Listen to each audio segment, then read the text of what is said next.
கர்த்தருக்குள் பிரியமானவர்களே, July 21 Elon G white அம்மையார் அவர்களுடைய மாரநாதா புத்தகம், பக்கம் 403. இன்றைய தியானத்திற்காக தெரிந்து கொள்ளப்பட்ட தலைப்பானது இயற்கை நிலையின் தன்மைக்கும் அப்பாற்பட்ட தோற்றங்கள். வசனம் லூக்கா 21வது அதிகாரம் 11வது வசனம். பல இடங்களில் மகா பூமி அதிர்ச்சிகளும் பஞ்சங்களும் கொள்ளை நோய்களும் உண்டாகும். வானத்திலிருந்து பயங்கரமான தோற்றங்களும் பெரிய அடையாளங்களும் உண்டாகும். இறுதி நேரத்தை நாம் நெருங்கும் பொழுது அஞ்ஞான வல்லமையின் வெளிப்படையான அணிவகுப்பு அதிகமாக மேலும் அதிகமாக இருக்கும்.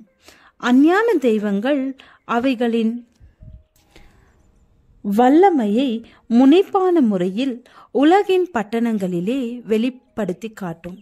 இந்த சித்தரிப்பு ஏற்கனவே நடைபெற ஆரம்பித்து விட்டது. எருசலேமின் மீது நியாய தீர்ப்புகள், தண்டனைகள் கொடுக்கப்படுவதை குறித்த மீட்பரின் தீர்க்க தரிசனத்திற்கு இன்னும் ஒரு நிறைவேறுதல் இருக்கின்றது. அந்த பயங்கர பால்நிலை தெளிவற்ற நிழற் போலாகிவிடும்.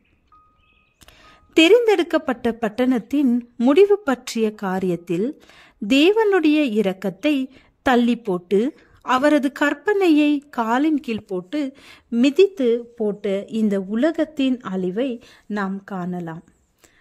பேரிடர், அழிவு ஆகிய தீமைகளை முன்னறிவிக்கக்கூடிய அடையாளங்களும் அற்புதங்களும் காணப்பட்டன. நடு இரவிலே இயற்கைக்கு மாறான ஒளி ஆலயத்தின் மீதும் பலிபீடத்தின் மீதும் காணப்பட்டது. மாலை மயங்கும் வேளைகளில் மேகங்களிலே ரதங்களும் யுத்தத்தில் ஈடுபடும் மனிதரும் சண்டை செய்வதற்காக கூடி வருவது போன்ற காட்சிகள் காணப்பட்டன. கடந்த வெள்ளிக்கிழமையில் காலையிலே நான் விழிப்பதற்கு சற்று முன்னர் அதிகமாக மனதில் பதிவை ஏற்படுத்தக்கூடிய காட்சி ஒன்று எனக்கு முன் வைக்கப்பட்டது. நான் தூக்கத்தினின்று விழிப்பது போன்று தெரிந்தது. ஆனால் நான் எனது வீட்டில் இல்லை. ஜன்னல்கள் வழியாக பயங்கரமான நெருப்பு பிளம்பு ஒன்றை காண முடிந்தது. வீடுகளின் மீது பெரிய நெருப்பு பந்துகள் விழுந்து கொண்டிருந்தன. அந்த நெருப்பு பந்துகளிலிருந்து நெருப்பை உமிழும் கூர்மையான அம்புகள் எல்லா திசைகளுக்கும் பறந்து சென்றன. எங்கெல்லாம் நெருப்பு பற்றி எரிந்து என்ற காரியத்தை தீர்மானிப்பது மிகவும் கடினமாக இருந்தது. அநேக இடங்கள் அழிந்துவிட்டன. மனிதர் மத்தியிலே காணப்பட பயங்கரத்தை வர்ணிக்கவியலாது. இயற்கைக்கு அப்பாற்பட்ட தன்மையுள்ள பயத்தை உருவாக்கும் காட்சிகள் வெகு சீக்கிரத்தில் வானங்களில் வெளிப்படும். பிசாசுகளின் அற்புதம் செய்யும் வல்லமைக்கு அவை அடையாளங்களாக இருக்கும். அவர்களை கண்ணியில் அகப்படுத்தவும் பரலோக அரசாங்கத்துக்கு விரோதமான கடைசி யுத்தத்திலே சாத்தானோடு இணைந்து கொள்ளத்தக்கதாக அவர்கள் வற்புறுத்தும்படியும் பிசாசுகளின் ஆவிகள் இந்த பூமியின் ராஜாக்களிடத்திற்கு இந்த உலகம் முழுவதும் செல்கின்றன.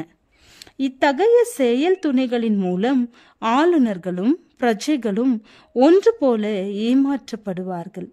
சிலர் தாங்களே கிறிஸ்து என்று மாய்மாலமாக கூறி உலக இரட்சகருக்கு மாத்திரமே சொந்தமான பெயருக்கும் தொழுகைக்கும் உரிமை கொண்டாடுவார்கள்.